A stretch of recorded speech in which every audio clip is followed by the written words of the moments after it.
আমরা এইবারে প্রথমবারের মতো জাতীয় পল্লী উন্নয়ন দিবস 2026 পালন করছি বিআরডিবির আয়োজনে। উন্নত পল্লী সমৃদ্ধ দেশ, সবার আগে বাংলাদেশ। এখানে বলতে গেছে যে আমাদের বাংলাদেশটাকে যদি আমরা গড়ে তুলতে চাই, তাহলে আমাদের একদম গ্রাম টু গ্রাম, আমরা যেটাকে পল্লী বলছি, সেখান থেকেই আমাদের উঠে আসতে হবে।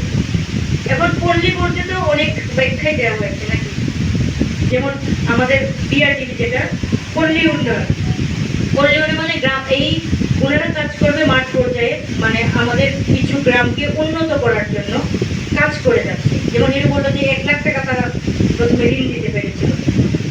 হয়তো বড় কোনো ব্যবসায়ীর জন্য এই 1 লাখ টাকা আসলে খুবই ক্ষুদ্র অ্যামাউন্ট, এটা সঠিক, কিন্তু ধরেন যে শুধুমাত্র উদ্যোগটা শুরু করছে তার জন্য কিন্তু এই 1 লাখ টাকা অনেক, এবং সে এই টাকাটুকু পেয়ে কিন্তু একটা প্ল্যানিং করতে পারবে যে ধরেন ছোট যে বিজনেসটা শুরু করবে। বিজনেস বলতেই তো আমাকে মোটরসাইকেল দিতে হবে এরকম বিষয় না, বা কি বলে বড় একটা স্টেশনারি দোকান হবে, বিষয়টা কিন্তু এটা না। বিজনেস বলতে ধরেন আপনি বাড়ির ভিতরেও যদি কিছু জিনিসপত্র কিনে বিক্রি করেন, তাহলে সেটাও কিন্তু ওয়ান টাইপ অফ বিজনেস। তাহলে সেখানে কিন্তু আমরা আপনি বাড়ির ভিতরে থেকে যে জিনিসটুকু বিক্রি করছেন সেটাকে আমরা বিজনেস করতে পারছি না, কারণ ওখানে ট্রেড লাইসেন্সটা নাই, আপনি প্রাতিষ্ঠানিক না, কিন্তু এটাও কিন্তু এক প্রকার বিজনেস।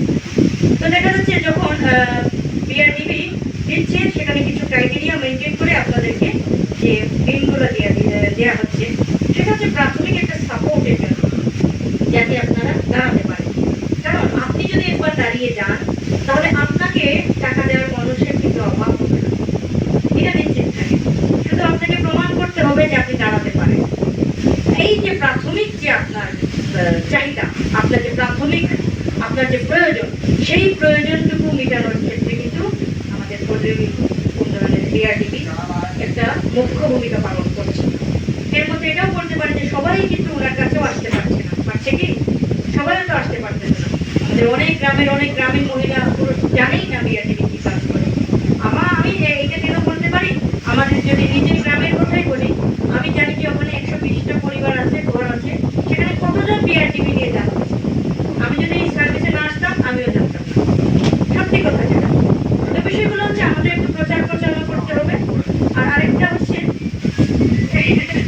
সেক্রেটারি মাস্টার একদম শেষ করে দেয়, সেক্রেটারি আজকের এই জাতীয় পল্লী উন্নয়ন দিবসের সফলতা কামনা করে আমি আমার বক্তব্য এখানে শেষ করছি। আসসালামু আলাইকুম।